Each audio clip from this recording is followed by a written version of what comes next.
ಪ್ರೀತಿಯ ವಿದ್ಯಾರ್ಥಿನಿಯರೇ, ಎಲ್ಲರಿಗೂ ನಮಸ್ಕಾರಗಳು.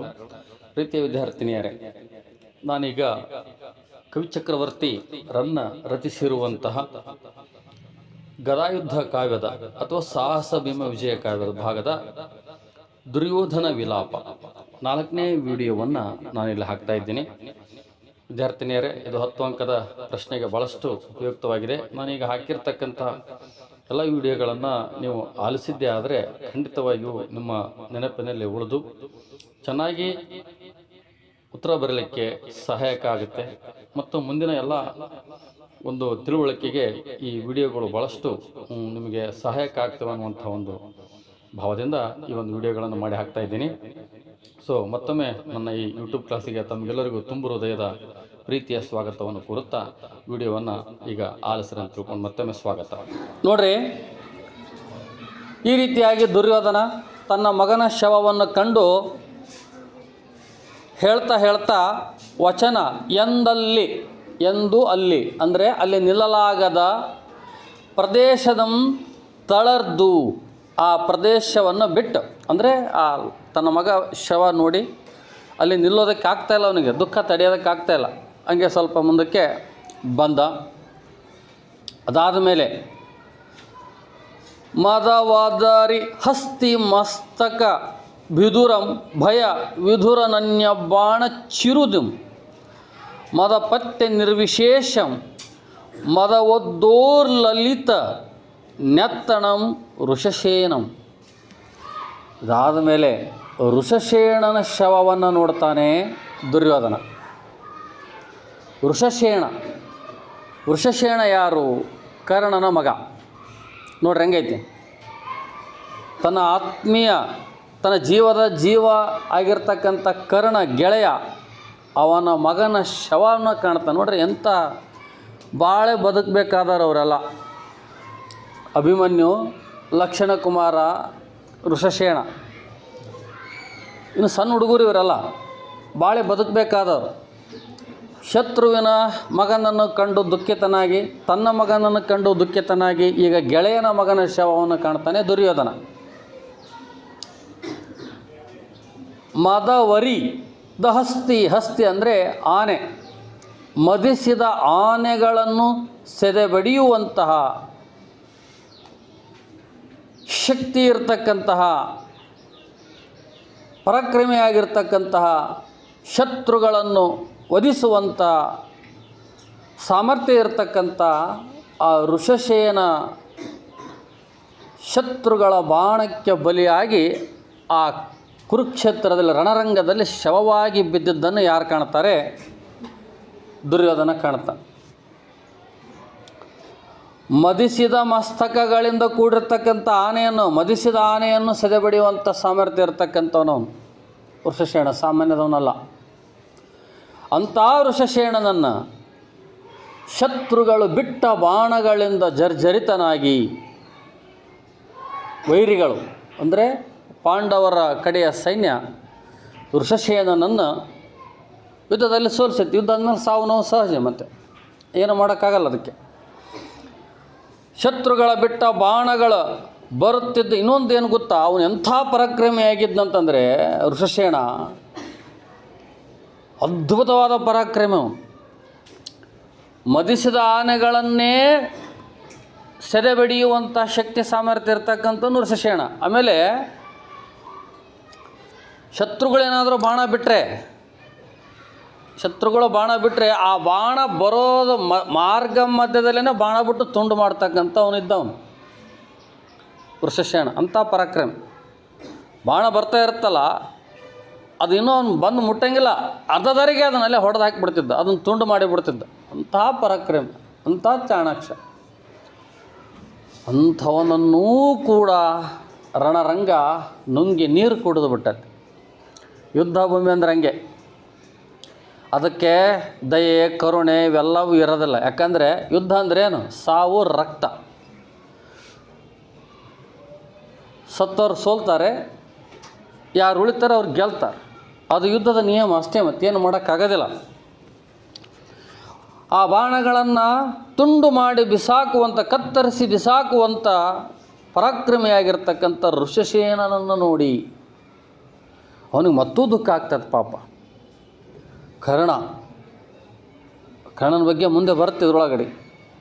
ಎಷ್ಟು ಪ್ರೀತಿಯ ಕರ್ಣನ ಮೇಲೆ ದುರ್ಯೋಧನನಿಗೆ ಅಂತಂದರೆ, ಬಹುಶಃ ದುರ್ಯೋಧನ ಕರ್ಣ ಅಂತಂದ್ರೆ ಸುಯೋಧನ ಕರ್ಣ ಅಂದರೆ ದೇಹ ಎರಡು ಆತ್ಮ ಒಂದು ಅನ್ನುವಂಥ ರೀತಿಯಲ್ಲಿದ್ದರು.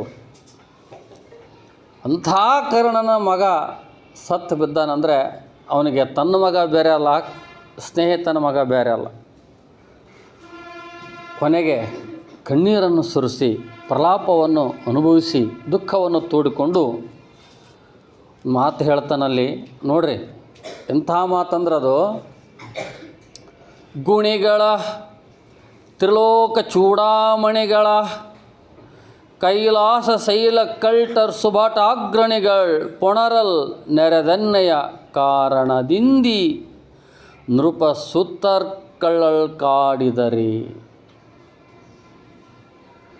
ಅನುಭವಿಸ್ಬೇಕು. ಮತ್ತೀಗ ಮಾಡೇನಿಲ್ಲ, ದಿಮಾಕ್ ಮಾಡಿ ಕೇಳಿದ್ರ ಯಾವಾಗ ದೊಡ್ಡವರು ಗುರುಗಳು ತಂದೆ ತಾಯಿಗಳು ಒಂದು ಮಾತು ಹೇಳ್ತಾರಂತ ಕೇಳಿದ್ನಪ್ಪ ಅಂದರೆ ಅದು ಒಳ್ಳೆಯದಾಗತ್ತೆ. ಈಗ ಪಶ್ಚಾತ್ತಾಪ ಪಟ್ಟರೆ ಏನಾದರೂ ಬರ್ತದ? ಈಗ ದುರ್ಯೋಧನ ಪಶ್ಚಾತ್ತಾಪ ಪಡಕ್ತಾನೆ. ಏನು ಪಶ್ಚಾತ್ತಾಪ ಪಡ್ತಾ ಇದ್ದಾನೆ ಅಂತಂದರೆ, ಗುಣಿಗಳ ತ್ರಿಲೋಕ ಚೂಡಾಮಣಿಗಳ ಗುಣಿಗಳ ಎಂತೆಂತಹ ಗುಣವುಳ್ಳಂಥವರು ಯುದ್ಧದಲ್ಲಿ ಸಾವನ್ನಪ್ಪಿದ್ರಲ್ಲ. ಎಂತಿಂತಹ ಗುಣ, ಕರ್ಣನಲ್ಲಿ ಎಂತಹ ಗುಣ, ತನ್ನ ಮಗನಲ್ಲಿ ಎಂತಹ ಗುಣ, ದುಶ್ಯಾಸನಲ್ಲಿ ಎಂತಹ ಗುಣ, ತನ್ನ ಪರವಾಗಿ ಹೋರಾಟ ಮಾಡಿರ್ತಕ್ಕಂಥ ಯುದ್ಧ ಮಾಡಿರ್ತಕ್ಕಂಥವ್ರದ್ದು ಎಂತೆಂಥ ಗುಣ ಅವರು. ಆ ಗುಣ ಉಳ್ತಕ್ಕಂಥ ನನಗೋಸ್ಕರ ಯುದ್ಧ ಮಾಡಿ ಸತ್ರಲ್ಲ. ಗುಣಿಗಳ ತ್ರಿಲೋಕ ಚೂಡಾಮಣಿಗಳಂದ್ರೆ ಮೂರು ಲೋಕಕ್ಕೂ ಚೂಡಾಮಣಿಗಳಾಗಿರ್ತಕ್ಕಂಥವ್ರು, ಬೆಲೆ ಬಾಳ್ತಕ್ಕಂಥವ್ರಾಗಿದ್ದರು. ಅಷ್ಟು ಹೆಸರನ್ನು ಗಳಿಸಿದ್ರು ಅವರು. ಮತ್ತು ಭೀಷ್ಮಾಚಾರ್ಯರು ಸಾಮಾನ್ಯರ, ದ್ರೋಣಾಚಾರ್ಯರ ಸಾಮಾನ್ಯರ, ಯಾರು ಸಾಮಾನ್ಯರಿಗೆ? ಭೀಷ್ಮಾಚಾರ್ಯರು ಸಾವೇ ಇರಲಾರ್ದಂಥವ್ರು. ಹಂಗೆ ನೋಡಿದರೆ ದ್ರೋಣಾಚಾರ್ಯರು ಎಂತಿಂಥವ್ರು ಅವರೆಲ್ಲ ಮೂರು ಲೋಕಗಳಿಗೂ ಹೆಸರುವಾಸಿಯಾಗಿರ್ತಕ್ಕಂಥವ್ರವರು. ಅಂಥವರ ಸಾವನ್ನು ಕೂಡ ಈ ರಣರಂಗದಲ್ಲಿ ನಾವು ನೋಡಬೇಕಾಯ್ತಲ್ಲ. ತ್ರಿಲೋಕ ಚೂಡಾಮಣಿಗಳ ಕೈಲಾಸ ಶೈಲ ಕಲ್ಟರ್ ಸುಭಟಾಗ್ರಣಿಗಳ, ಚೂಡಾಮಣಿ ಅಂದ್ರೆ ಮುಕುಟಪ್ರಾಯರಾದವರು ಅಂತ ಅರ್ಥ. ಮುಕುಟಪ್ರಾಯರಾದರು ಭಾಳ ಪ್ರಸಿದ್ಧಿ ಪಡೆದಿರ್ತಕ್ಕಂಥವ್ರು, ಮೂರು ಲೋಕದಲ್ಲಿ ಹೆಸರು ಗಳಿಸಿರ್ತಕ್ಕಂಥ ವೀರರು ಶೂರರು. ಕೈಲಾಸ ಕಲ್ಟರ್ ಅಂದರೆ ಪವಿತ್ರರು, ಯಾವಾಗಲೂ ನನ್ನ ಪರವಾಗಿಯೇ ಹೋರಾಟ ಮಾಡಿರ್ತಕ್ಕಂತಹ ನಿಜಾಂಶ ಇರತಕ್ಕಂಥವರು. ಪೊಣರಲ್ ಹೋರಾಡಲು, ನನ್ನ ಪರವಾಗಿ ಹೋರಾಡಲು. ರಾಜಪುತ್ರರು ಅಂದರೆ ಎಷ್ಟು ಜನ? ಅದಕ್ಕಂದರೆ 11 ಅಕ್ಷೋಣಿ ಸೈನ್ಯ ದುರ್ಯೋಧನಂದು, ಸಾಮಾನ್ಯನದಲ್ಲ. ಎಲ್ಲ ರಾಜರು ರಾಜರ ಮಕ್ಕಳು. ನೋಡ್ರಿ, ನೆರೆದೆನ್ನೆಯ ಕಾರಣದಿಂದ ಈ ರಣರಂಗದಲ್ಲಿ ಈ ಯುದ್ಧ ಭೂಮಿಯಲ್ಲಿ ನೆರೆದು ಸೇರಿ ನನ್ನ ಕಾರಣದಿಂದಾಗಿ. ಈ ಯುದ್ಧಕ್ಕೆ ಕಾರಣ ಯಾರು ಅನ್ಕಂಡೇನೋ? ಶಕುನಿ ಇದಕ್ಕೆ ಕಾರಣ. ಇವನು ನಿಮಿತ್ತ, ಅವನು ಸೃಷ್ಟಿಕರ್ತ. ಯಾಕಂದ್ರೆ ಅವನಿಗೆ ಕೌರವರ ನಾಶ ಆಗೋದು ಬೇಕಾಗಿತ್ತು. ಅವನು ದುರ್ಯೋಧನ ಸೊಕ್ಕು ಮುರಿಬೇಕಾಗಿತ್ತು ಅವನು. ಅದಕ್ಕೆ ವಿಷದ ಬೀಜವನ್ನು ಮೇಲೆ ಸಿಹಿ ಮಾಡಿ ಕೊಡ್ತಾ ಇದ್ದವು. ನಿಷ್ಠುರವಾಗಿ ಮಾತಾಡಿದ್ನ ಶಕುನಿ ಎಂದಾದರೂ ದುರ್ಯೋಧನನಿಗೆ ದುರ್ವರ್ತನೆಗಳನ್ನು ಪ್ರೀತಿಯಿಂದ ಹೇಳಿದವನು. ದುರ್ವರ್ತನೆಗಳನ್ನು ಪ್ರೀತಿಯಿಂದ ಹೇಳಿದ. ಆ ಪ್ರೀತಿಯ ಮಾತುಗಳು ದುರ್ಯೋಧನನ ಮನಸ್ಸಿನ ಆಳಕ್ಕೆ ಹೇಳಿದು. ಅದರ ಹಿಂದಿರುವ ಕಪಟ ಕುತಂತ್ರ ಬುದ್ಧಿ ದುರ್ಯೋಧನನಿಗೆ ಗೊತ್ತೇ ಆಗಲಿಲ್ಲ. ಅದಕ್ಕೆ ಯಾರಾದರೂ ಒಂದು ಮಾತು ಹೇಳಿದ ತಕ್ಷಣವೇ ಅದನ್ನು ನಂಬಕ್ಕೆ ಹೋಗಬಾರ್ದು, ತಿಳ್ಕೊಳ್ರಿ. ಏನಾದರೂ ಪಟ್ಟಣಂಗೆ ಹೇಳಿದ ಕೂಡ ನಂಬಿ ಕೆಲಸಕ್ಕೆ ಇಳಿದ್ನಪ್ಪ ಅಂದ್ರೆ ದುರ್ಯೋಧನ ಆದಂಗೆ ಹಾಕ್ಬೇಕಾಗ್ತದೆ. ಯಾವಾಗಲೂ ಶಕುನಿಗೆ ಬೇಕಾಗಿದ್ದೇ ಅದೇ. ಈ ಯಾಕಂದರೆ ಶಕುನೇ ಆಯ್ತು ಬಿಡು, ಬೇರೆದವ್ರು 100 ಹೇಳ್ತಾರೆ, ಹಂಗಂದ್ರೆ ಅವ್ರು ಹೇಳ್ದಂಗೆ ಕುಣಿಯೋಕ್ಕಾಗ್ತದ? ಮತ್ತು ಇವನು ಬುದ್ಧಿ ಎಲ್ಲಿ ಹೋಗಿತ್ತು? ಮೊದಲೇ ಪಾಂಡವರ ಮೇಲೆ ಅಸೂಯೆ ಇತ್ತು, ಅದೇ ತಪ್ಪು. ಮೊದಲನೇ ಮಾತಿಗೆ ಅಸೂಯೆ ಇದ್ದದಕ್ಕೆ ಯಾರು ಏನು ಹೇಳ್ತಾರೆ ಅದನ್ನು ಕೇಳ್ಕೊಂತ ಹೊಂಟ. ಮಾಡಿದ್ದು ರಾಜ ಯಾವುದಲ್ಲ, ಹೇಳಿದ್ದ ಶಕುನೇ ಆದರೂ ಕೂಡ ಮಾಡಿದ್ದು ಯಾರ ರಾಜ, ಅಧಿಕಾರವನ್ನು ದುರುಪಯೋಗ ಪಡಿಸ್ಕೊಂಡು ಅದು ಅನುಭವಿಸಿದೆ. ನೆರೆದೆನ್ನೆಯ ಕಾರಣದಿಂದಿ, ಈ ನನ್ನ ಕಾರಣದಿಂದಾಗಿ ನೃಪ ರಾಜರ ಮಕ್ಕಳು ಶವವಾದರು. ಅಯ್ಯೋ ಅಂತ ಅಳುತ್ತಾನೆ ದುರ್ಯೋಧನ. ಉದಾತ್ತ ಗುಣ ಇರ್ತಕ್ಕಂಥವ್ರು, 3 ಲೋಕದಲ್ಲಿ ಪ್ರಸಿದ್ಧಿ ಪಡೆದಿರ್ತಕ್ಕಂಥವ್ರು, ಮುಕುಟಮಣಿಗಳಾಗಿರ್ತಕ್ಕಂಥವ್ರು, ಶೂರರು, ಧೀರರು, ವೀರರು, ಹಾಗೆ ರಾಜರ ಮಕ್ಕಳು, ಸಣ್ಣ ಸಣ್ಣ ಮಕ್ಕಳು, ರಾಜರ ಮಕ್ಕಳು ನನ್ನ ಕಾರಣದಿಂದಾಗಿ ಹೋರಾಡಿ ಸತ್ರಲ್ಲ ಈ ರಣರಂಗದಲ್ಲಿ, ನನ್ನ ಕಾರಣದಿಂದಾಗಿ ಶವವಾದ್ರಲ್ಲ ಈ ರಣರಂಗದಲ್ಲಿ ಅಂಥೇಳಿ ಪಶ್ಚಾತ್ತಾಪ ಪಡ್ತಾ ಇದ್ದಾನೆ ದುರ್ಯೋಧನ. ತುಂಬಿದ ಸಭೆಯಲ್ಲಿ ಭೀಷ್ಮ ಹೇಳಿದ್ದ, ದ್ರೋಣ ಹೇಳಿದ್ದ, ದುರ್ಯೋಧನ ಬಿಟ್ಟುಬಿಡು ಹಠ, ಕೊಟ್ಬಿಡು ಅವ್ರಿಗೆ ಏನು ಬೇಕದು, ನ್ಯಾಯಯುತವಾಗಿ ಕೊಟ್ಬಿಡಪ್ಪ, ಯಾಕೆ ಸುಮ್ಕೆ ಬೇಕು, ಇರೋದ್ರಲ್ಲಿ ಆರಾಮ್ ಸಂತೋಷವಾಗಿರ ಅಂತ ತಿಳ್ಕೊಂಡು ಹೇಳಿದ್ರಿಲ್ಲ ಅವರು. ಕೇಳಿದ್ನ ಯಾರು ಮಾತ್ರ ಒಂದು ಸೂಜಿ ಇಡೋಷ್ಟು ಜಾಗ ಕೊಡೋದಲ್ಲ. ಅಲ್ಲಿ ನೋಡ್ರಿ ಮತ್ತೆ ಹೆಂಗಿತ್ತು, ಎಷ್ಟು ಒಂದು ಸೂಜಿ ಅಂತ. ಮತ್ತು ಅಷ್ಟು ಅಹಂಕಾರ ಇದ್ದವ್ರಿಗೆ ಮತ್ತೆ ಅದು ಹೇಳ್ತನಲ್ಲ, ಮಾಡಿದ್ದು ಉಣ್ಲೇಬೇಕು ನಾವು. ಹಾಗಾಗಿ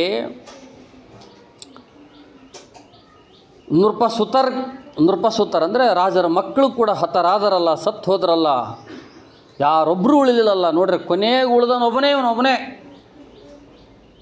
ಉಳ್ಕಂಡಂಗೆ 100 ಮಂದಿ ತಮ್ಮಂದರು ಸತ್ತರು, ಗೆಳೆಯನ ಮಗ ಸತ್ತ, ತನ್ನ ಮಗ ಸತ್ತ, ಪ್ರೀತಿಯ ಸೋದರ ಸತ್ತ, ದೊಡ್ಡ ದೊಡ್ಡ ರಾಜರು ಸತ್ತರು, ಗುರುಗಳು ಸತ್ತರು, ಪಿತಾಮಹ ಸತ್ತರು. ಏನು ಬೇಕಿನ್ನು? ಇನ್ನು ಎಷ್ಟು ಮಂದಿನ ಬಲಿ ತೊಗೊಳ್ತೈತಿ ಯುದ್ಧದಿಂದ ಹಿಂಸೆನೇ ಹೊರತು ಶಾಂತಿ ಇಲ್ಲ. ತಿಳ್ಕೊಳ್ಬೇಕು ನಾವಿಲ್ಲಿ. ಅಂತೂ ನಿಂದು ನೋಡಿ ಪಲುಂಬಿ ಫಲವಾಡಿ ದುಶ್ಯಾಸನನ ಕಳೆಬರ ಕಂಡು, ಈ ರೀತಿಯಾಗಿ ಅವನು ಒಂದೊಂದು ನೋಡಿ ಹಲವು ಮಾತುಗಳನ್ನಾಡಿ ಅವನಿಗೆ ದುಃಖ ತಡ್ಕೊಳ್ಳೋಕ್ಕಾಗ್ತಿಲ್ಲ ದುರ್ಯೋಧನನಿಗೆ. ಅಯ್ಯೋ ಅಂತ ತಿಳ್ಕೊಂಡು ಕಳೆ ಬರ ಇನ್ನೇನು ನೋಡಿ ಕಣ್ಣೀರು ಹಾಕಿ ಸ್ವಲ್ಪ ಮುಂದಕ್ಕೆ ಬರ್ತಾನ. ಸ್ವಲ್ಪ ಮುಂದಕ್ಕೆ ಬಂದ ಬಾಬಾ, ಸ್ವಲ್ಪ ಮುಂದಕ್ಕೆ ಬಂದಾದ ಮೇಲೆ ದುಶ್ಯಾಸನನ ಕಳೆಬರ ಕಂಡು,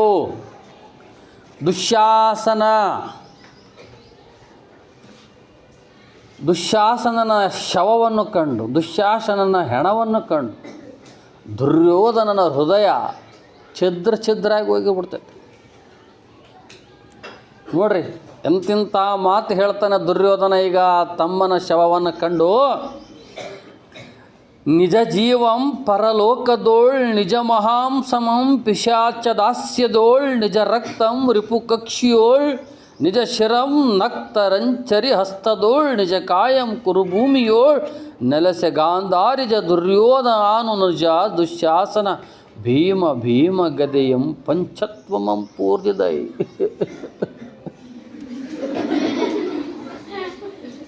ಎಂಥ ನಿಜವಾಗ್ಲೂ ಹೇಳ್ತಾನಲ್ಲ ದುರ್ಯೋಧನಿಗೆ ಈ ಥರ ಭಾವನೆಗಳು ಇದ್ವೋ ಎಲ್ಲ ಗೊತ್ತಿಲ್ಲ, ರನ್ ಅಂತ ಹಿಂಗಿದ್ವು ಅಂತೇಳಿ ಬರ್ದಾನು. ಅದೇ ಕಾವ್ಯ ಸೃಷ್ಟಿ, ಪ್ರತಿಭೆ. ಇದು ಓದ್ತಾ ಇದ್ದರೆ ನಾಟಕ ನೋಡ್ದಂಗೆ ಅನಿಸ್ತೈತೆ. ನಾಟಕ ನೋಡಿದ್ರಾಗ ಮಜಾ ಇರೋದಲ್ಲ, ಓದಿದ್ರೆ ಮಜಾ ಇರ್ತೈತಿ. ನೀವು ಕಲ್ಪನೆ ಮಾಡ್ಕೋಬೇಕು, ದುರ್ಯೋಧನ ಹಿಂಗೆ ಬರ್ತದಾನ, ಹಿಂಗೆ ಸತ್ತು ಬಿದ್ದಾರೆ ಅಂತ ಹೆಂಗೆ ಎಂತಿಂಥ ಇಮೇಜ್ಗಳು ಬರ್ತಾವೆ ಮೈಂಡ್ನ ಒಳಗಡೆ. ನೋಡಿದ್ರೆ ಏನಾಗ್ತೈತೆ ಅದೇ ನೋಡಿದ್ದು ಕಂಡಿದ್ದೇ ಸತ್ಯ, ಆದರೆ ಇಮ್ಯಾಜಿನ್ ಮಾಡ್ಕೊಳ್ಳೋದು ಭಾಳ ದೊಡ್ಡದು ಕ್ರಿಯೇಟಿವಿಟಿ ಇದು. ಇರಲಿ, ದುರ್ಯೋಧನನ ತನ್ನ ತಮ್ಮನಾಗಿರ್ತಕ್ಕಂಥ ದುಶ್ಯಾಸನನ ಶವವನ್ನು ಯಾವಾಗ ನೋಡಿದೆ ನೋಡ್ರಿ, ನಿಜ ಜೀವಂ ಪರಲೋಕದೋಳ್ ನಿಜ ಮಹಾಮಾಂಸಮಂ ಪಿಶಾಚ ಹಾಸ್ಯದೋಳ್ ನಿಜ ರಕ್ತಂ ರಿಪು ಕುಕ್ಷಿಯೋಳ್ ನಿಜ ಶಿರಂ ನಕ್ತಂಚರಿ ಹಸ್ತದೋಳ್ ನಿಜ ಕಾಯಂ ಕುರುಭೂಮಿಯೋಳ್. 5 ರೀತಿಯಾಗಿ ಆ ದುಶ್ಯಾಸನನ ಶವ ಹರಿದು ಹಂಚಿ ಹೋಗಿಬಿಟ್ಟತಿ. 5 ರೀತಿಯಾಗಿ ಏನದು ಅದ್ಭುತವಾದಂಥ ಸನ್ನಿವೇಶ ನೋಡ್ರಿ ಹೆಂಗೆ ಬರ್ತಾನವ. ನಿಜ ಜೀವ ಅವನ ಆತ್ಮ, ದುಶ್ಯಾಸನನ ಆತ್ಮ ಜೀವ ಹೋಗೈತಿ. ಈಗ ಅವನ ಜೀವ ಹೋಗಿಬಿಡತ್ತೆ, ಆತ್ಮ ಪರಲೋಕದವಳು ಸ್ವರ್ಗ ಸೇರೈತಿ. ದುರ್ಯೋಧನ ಮಾತಾಡ್ಕೊಳ್ತಾ ಇದ್ದಾನೆ, ಓ ತಮ್ಮನೇ ದುಶ್ಯಾಸನನೇ, ನಿನ್ನ ಆತ್ಮ ನಿನ್ನ ಜೀವ ಸ್ವರ್ಗ ಲೋಕಕ್ಕೆ ಹೋಗೈತಿ, ಬೇರೆ ಲೋಕಕ್ಕೆ ಹೋಗೈತಿ. ನಿಜ ಮಹಾಮಾಂಸಮಂ ಪಿಶಾಚ ಆಸ್ಯದೋಳ್. ನಿನ್ನ ಈ ಮಾಂಸ ದೇಹದ ಮಾಂಸ, ದೇಹದ ಒಳಗಡೆಗಿರ್ತಕ್ಕಂಥ ಆತ್ಮ ಹೋಗಿಬಿಟ್ಟತ್ತೆ, ಈಗ ಸತ್ತೋಗ್ಬಿಡತ್ತೆ. ಆ ದೇಹದ ಒಳಗಡೆಗಿರ್ತಕ್ಕಂಥ ಮಾಂಸ ಏನಿದೆಲ್ಲ ಪಿಶಾಚಿ ಆಸ್ಯ ಅಂದ್ರೆ ಮುಖ. ಪಿಶಾಚಿಗಳ ಕೈಯಲ್ಲಿ, ಪಿಶಾಚಿಗಳ ಬಾಯಲ್ಲಿ ನಿನ್ನ ಮಾಂಸ ಐತಿ. ಕಿತ್ಕೊಂಡು ತಿಂತಾ ಇದ್ದಾವೆ ದುಶ್ಯಾಸನನ ಮಾಂಸವನ್ನು, ಕಿತ್ಕೊಂಡು ತಿಂತಾವೆ. ನಿನ್ನ ದೇಹದ ಮಾಂಸ ಪಿಶಾಚಿಗಳ ಬಾಯಲ್ಲಿ, ಜೀವ ಪರಲೋಕದಲ್ಲಿ. ನಿಜ ರಕ್ತಂ ರಿಪು ಕುಕ್ಷಿಯೋಳ್. ನಿಜ ರಕ್ತ, ನಿನ್ನ ಕುದಿಯುವ ಈ ಬಿಸಿ ರಕ್ತ ಐತಲ್ಲ, ಆ ಭೀಮನ ಹೊಟ್ಟೆಗೆ ಸೇರ್ಕೊಂಡತ್ತಿ ನಿಂದ ರಕ್ತ. ಭೀಮನ ಹೊಟ್ಟೆಗೆ ಸೇರ್ಕೊಂಡೈತಿ ನಿನ್ನ ರಕ್ತ. ಯಾಕಂದ್ರೆ ಭೀಮ ಕುಡ್ದಾನ ಅದನ್ನು.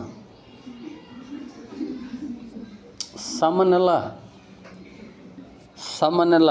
ಆ ಭೀಮ ದ್ರೌಪದಿಗೆ ಪ್ರಾಮಿಸ್ ಮಾಡಿದ್ದ. ಮಾತು ಕೊಟ್ಟಿದ್ದವನು. ಏನು ಮಾತು ಕೊಟ್ಟಿದ್ದ? ತುಂಬಿದ ಸಭೆಯಲ್ಲಿ ದ್ರೌಪದಿನ ಎಳ್ಕಂಡು ಬಂದವನು ಯಾರು? ದುಶ್ಯಾಸನ. ಅದು ಎಂಥ ಸಂದರ್ಭದಲ್ಲಿ ಹೇಳ್ಕೊಂಬಂದಿನ ಅಂತ ತಿಳ್ಕೊಂಡಿರಿ. ಆ ಸಂದರ್ಭದಲ್ಲಿ ಹೆಣ್ಣನ್ನು ಮುಟ್ಟಬಾರ್ದವ. ಅದನ್ನ ಮೊದಲ ಹೆಣ್ಮಗಳಾದ ದ್ರೌಪದಿ, ಅಗ್ನಿಪುತ್ರಿ, ಬೆಂಕಿ ಮುಟ್ಟಿದಾರಲ್ಲ ಸುಟ್ಟೋಕರ ಅಂಥ ಹೆಣ್ಮಗಳದು ಬೆಂಕಿ. ಪರಮ ಪತಿವ್ರತೆ ಆಕೆ. ಇವನು ಹೋಗಿ ಮುಟ್ಟಿದ್ನಪ್ಪ ಅಂದ್ರೆ ಬುಟ್ಟಾಳ ಆಕೆ, ಸುಡತನ ಬಿಡೋದಲ್ಲ. ದ್ರೌಪದಿ ತಲೆ ಸ್ನಾನ ಮಾಡಿ ಕುಂತ್ಕೊಂಡಾಳ. ಪಾಂಡವರು ಪಗಡೆ ಆಡಕ್ಕೆ ಹೋಗಿದ್ರು. ಇದು ಗೊತ್ತಿರಲಿ ನಿಮಗೆ. ಪಾಂಡವರು ಪಗಡೆ ಆಡಕ್ಕೆ ಹೋದ್ರು, ಮೋಸದಿಂದ ಕರೆಸಿದ್ರು ಪಾಂಡವರು ಪಗಡೆ ಆಟ ಆಡಲಿಕ್ಕೆ. ಎಲ್ಲ ಸೋತರು. ಶಕುನಿ ಮಾಡಿದ್ದು ಮತ್ತು ಕಿತಾಪತಿ ಸೋತರು, ಎಲ್ಲ ಸೋತರು. ದ್ರೌಪದಿನ ಸೋತರು. ದ್ರೌಪದಿನ ಯಾವಾಗ ಸೋತ, ದುರ್ಯೋಧನಿಗೆ ಆಲೆ ಭಾಳ ಉಲ್ಲಾಸ. ಹೋಗಿ ದ್ರೌಪದಿನ ಎಳ್ಕೆ ಬಾ. ದ್ರೌಪದಿ ಎಳ್ಕೊಂಬರಕ್ಕೆ ಒಬ್ಬನ ಕಳಿಸ್ತಾರ. ದ್ರೌಪದಿ ನಾನು ಸೋತಿಲ್ಲ, ನನ್ನ ಗಂಡ ಸೋತಾನ, ಫಸ್ಟ್ ಅವ್ನು ಸೋತ ಮೇಲೆ ಅವನೇ ಕಳ್ಕೊಂಡು ನನ್ನ ಹೆಂಗೆ ಸೋಲಕ್ಕೆ ಬರ್ತೈತಿ, ಹೋಗಂತ ತಿಳ್ಕೊಂಡು ಒಂದು ತಾರ್ಕಿಕವಾದ ಮಾತನ್ನು ಹೇಳಿ ಕಳಿಸಿದ್ಲು. ಅವಾಗ ದುಶ್ಯಾಸನ ಕಳಿಸ್ತಾನೆ ದುರ್ಯೋಧನ. ಏನು ಹಾಕಿದ್ದು ಬಂಡಾಟ, ಎಳ್ದತ್ತಾವಳನ ಎಳ್ಕೊಂಬ ಒಳಗೆ ಅಂತ ಹೇಳ್ತಾನೆ ದುರ್ಯೋಧನ. ನೋಡ್ರಿ ಎಷ್ಟು ಸೊಕ್ಕು. ದುಶ್ಯಾಸನ ಬಂದವನೇ ದ್ರೌಪದಿ ಮೇಲೆ ಅದು ನೋಡ್ರಿ. ಅಣ್ಣನ ಹೆಂಡತಿಕೆ ತಾಯಿ ಇದ್ದಂಗೆ ಸ್ವಲ್ಪ ಸರಿಯಾಗಿ ತಿಳ್ಕೊಳ್ರಿ. ದ್ರೌಪದಿ ಮೇಲೆ ಎದ್ದಾಳ. ದ್ರೌಪದಿ ಒಂದು ಮಾತು ಹೇಳ್ತಾಳೆ, ನನ್ನ ಮಗನ ಸಮಾನ ನೀನು ಅಂತ ಹೇಳ್ತಾಳೆ. ಕಣ್ಣಿಗೆ ಕರೆ ಗ್ಲಾಸ್ ಹಾಕ್ಕೊಂಬಿಟ್ರೆ ವೈಟು ಕೂಡ ಕರ್ಗೆ ಕಾಣ್ತೈತಿ.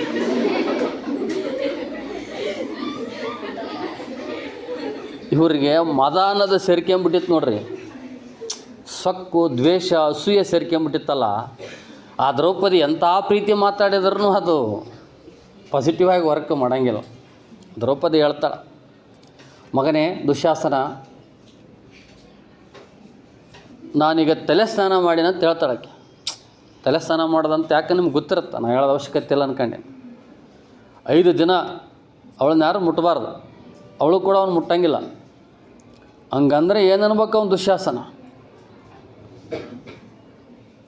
ಪುಷ್ಪವತಿಯಾಗಿನಿ, ಈಗ ನನ್ನ ಆ ತುಂಬಿದ ಸಭೆಯಲ್ಲಿ ಬಂದರೆ ಅದು ಮೈಲಿಗೆ ಆಗ್ತೈತಿ, ಹೋಗಂತ ತಿಳ್ಕೊಂಡು ಹೇಳಿದ್ರೆ ಅವನು ಎಂಥ ಮಾತಾಡ್ತಾನೆ. ಇದು ಕುಮಾರವ್ಯಾಸ ಭಾರತದಾಗ ಮಾತು. ದ್ರೌಪದಿ ಮಾತಾಡಬಾರ್ದು, ಅವನ ಬಾಯಾಗಿಂತ ಮಾತು ಬರಬಾರ್ದು. ದುಶ್ಯಾಸನವನ ಬಾಯಾಗ ಇಂಥ ಮಾತು ಬರಬಾರ್ದು. ಬಂದುಬಿಡ್ತು. ಅದಕ್ಕೆ ಫಲ ಅನುಭವಿಸ್ಬೇಕಾತು.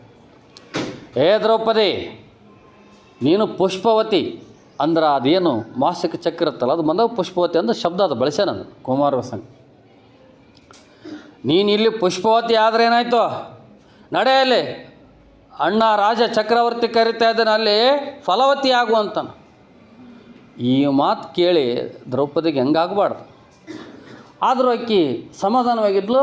ಅಂತ ಆಕಿನ ಕೂಲಿಡು ದರ್ರ ರಸ್ತೆಯಲ್ಲಿ ಎಳ್ಕೊಂಡು ಹೋಗ್ತಾನೆ. ತುಂಬಿದ ಸಭೆಯಲ್ಲಿ ಒಗಿತಾನೆ. ಯಾರೊಬ್ಬರು ಸಹಾಯ ಮಾಡೋಕ್ಕೆ ಬರಲ್ಲ ದ್ರೌಪದಿಗೆ. ಕಣ್ಣು ಕಡಿಗೆ ಕುಂದ್ಕೊಂಡ್ರು ಕೂಡ್ರು. ಇವ ಬರ್ಬೇಕು, ಇವರೇ ಬರ್ಬೇಕು ಮೊದಲು. ದ್ರೌಪದಿ ಮತ್ತು ಯಾರು ಗಾಂಧಾರಿ ಮತ್ತು ಧೃತರಾಷ್ಟ್ರ ಇವರು ಬರ್ಬೇಕು. ಗಾಂಧಾರಿ ಬಂದು ಮಗನಿಗೆ 2 ಏಟು ಬಿಡ್ಬೇಕಾಯ್ತು ಬಂಡ. ಎಂಥ ಮತ್ತು ಕೆಲಸ ಮಾಡ್ತೀವಿ, ನಾಚಿಗಿಲ್ಲ ನಿನಗೆ? ನೀವು ಮತ್ತು ತಾಯಿ ಕೂಡ ಒಂದು ಹೆಣ್ಣನ್ನೋದು ಮರ್ತು ಬಿಟ್ಟಿಯ ಮೂರ್ಖ ಅಂತ ಒಂದು ಬುದ್ಧಿ ಮಾತು ಹೇಳಿದ್ರೆ ಏನಕ್ಕೆ? ಹಂಗ ಹೇಳಲಿಲ್ಲ. ಯಾಕಂದ್ರೆ ಮಗನ ಮೇಲೆ ಭಾಳ ಮೋಹ, ಅತಿಯಾದ ಮೋಹ ಅಂತ ಹೇಳ್ತೀವಲ್ಲ, ಇದೇ ಹೇಳೋದು. ಮಕ್ಕಳು ತಪ್ಪು ಮಾಡಿದ್ರೆ ತಿದ್ದಿ ಬುದ್ಧಿ ಹೇಳಿಲ್ಲ ಅಂದ್ರೆ ಸರ್ವನಾಶಕ್ಕೆ ದಾರಿ ಅಂತ ಅರ್ಥ. ಹಿಂಗೆ ಹೇಳಿ ಅವಳನ್ನು ತುಂಬಿದ ಸಭೆಗೆ ತಂದು ಹೋಗಿತ್ತಾರ. ದುಶ್ಯಾಸನ ಸೀರೆ ಸೆರಗಿಡ್ದು ಎಳಿತಾನ. ದ್ರೌಪದಿಗೆ 1 ವಾರ ಇತ್ತು, ವಸ್ತ್ರ ಅಕ್ಷಯ ಆತು, ಅವಳ ಮಾನ ಏನು ಹರಸಾಗಲಿಲ್ಲ, ಇವ್ರ ಉದ್ದೇಶ ಈಡೇರಲಿಲ್ಲ. ಆ ಟೈಮ್ ಒಳಗಡೆಗೆ ಧರ್ಮರಾಯ ನೋಡೋದು ಬೇಡ ಅಂತೇಳಿ ತಲೆ ಕೆಳಗಡ್ಕೊಂಡು ಕುಂತ್ಕೊಂಡಿದ್ದ. ಯಾಕಂದ್ರೆ ಧರ್ಮದೇವ ಬಡ್ಕೊಂಡಿತ್ತವನು. ಯಾರಿಗೆ? ಧರ್ಮದೇವ ಬಡ್ಕೊಂಬಿಟ್ಟು. ಇವ ಅರ್ಜುನ ಸ್ವಲ್ಪ ಬುಸುಗುಡ್ತಿದ್ದ. ಅಣ್ಣ ಹೇಳ್ತಾನ ಅಂತ ನೀವು ಅವ್ನು ನೋಡ್ಕೊಂಡು ಕುಂತ್ಕೊಂಡಿದ್ದ. ಅಣ್ಣ ಎಲ್ಲಿ ಹೇಳ್ತಾನೆ? ಅಣ್ಣ ಹೇಳಂಗಿಲ್ಲ. ಅರ್ಜುನ ಅಣ್ಣ ಹೇಳಿದ್ರು ಮಾಡತ್ತಾತ. ಇವ ನಕಲ ಸಹದೇವ್ರಂತರ ಅವ್ರು ತಂಟೆಗೆ ಹೋಗಾರಲ್ಲ. ಇವರಿಬ್ಬರು ಎಲ್ಲರೂ ಆ್ಯಕ್ಟಿವ್ ಆದ್ರೆ ನಾನೇ ಆ್ಯಕ್ಟಿವ್ ಆಗಿ, ಇವರ ಇನ್ಯಾಕ್ಟಿವ್ ಅನ್ನಪ್ಪ ಅಂದ್ರೆ ನಾನು ಹಿಂಗೆ ಆ್ಯಕ್ಟಿವ್ ಆಗಿ ಬರ್ತದೆ. ಆದ್ರೆ ಬುಸ್ಸುಗುಡ್ತಿದ್ದ ಭೀಮ, ಬುಸ್ಸುಗುಡ್ತಿದ್ದ. ಅವನು ಬಿಸಿ ಉಸಿರಿಗೆ ಇಡೀ ಆ ಅರಮನೆ ಒಳಗಡೆಗೆ ಹೀಟ್ ಆಗಿತ್ತಂತ ನೋಡ್ರಿ, ಅಷ್ಟು ಬುಸ್ಸುಗುಡ್ತಿದ್ದ. ಅಷ್ಟು ಅಲ್ಲಿಗೆ ತಡ್ಕೊಂಡಿದ್ದವ ಭೀಮ ಪಾಪ. ದ್ರೌಪದಿ ಅಂದ್ರೆ ಅದು ಒಂದು ಕೂದಲು ಟಚ್ ಆದ್ರೆ ಟಚ್ ಮಾಡಿದ್ರೆ ಕುದಿಗಿಸಿ ಬಿಡ್ತಿದ್ದ ಅಂದ್ರೆ ಭೀಮ.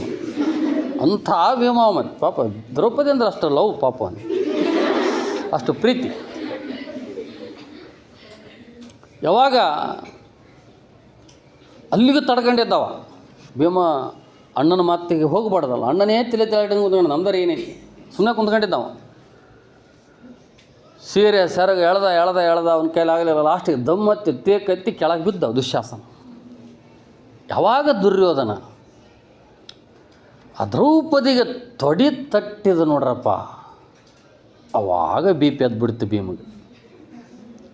ಏ ದ್ರೌಪದಿ ಬಾ ನಮ್ಮ ದಾಸಿಯಾಗ ತೊಡೆ ಮೇಲೆ ನೋಡು ಅಂತೇಳಿ ತೊಡಿ ತಟ್ಟಿ ತೋರಿಸಿದ ದ್ರೌಪದಿಗೆ ಭೀಮ ಎದ್ದ ನೆಲ ಜಾಡಿಸಿ ಒದ್ರ ಅರಮನೆ ಶೇಕಾಗಿ ಹೋಗಿತ್ತು.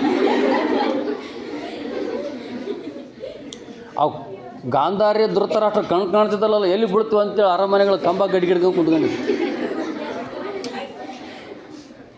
ಆವಾಗ ದ್ರೌಪದಿಗೆ ಹೇಳ್ತಾನೆ, ದ್ರೌಪದಿ ನಿನಗೊಂದು ಪಂಚಭೂತಗಳ ಸಾಕ್ಷಿಯಾಗಿ ನಿನಗೊಂದು ಮಾತು ಕೊಡ್ತೀನಿ, ತೊಗೊಂಬಿಡಿ. ಇವಾಗ ನಿನ್ನ ಈ ಕೂದಲನ್ನು, ಯಾಕಂದರೆ ಈ ಕೂದಲು ಅಂದ್ರೆ ಸಾಮಾನ್ಯ ಕೂದಲು, ಶ್ರೀಮುಡಿ ಅಂತಾರೆ ಅವಕ್ಕೆ. ಶ್ರೀಮುಡಿ ಪವಿತ್ರವಾದ ಕೂದಲುಗಳವು.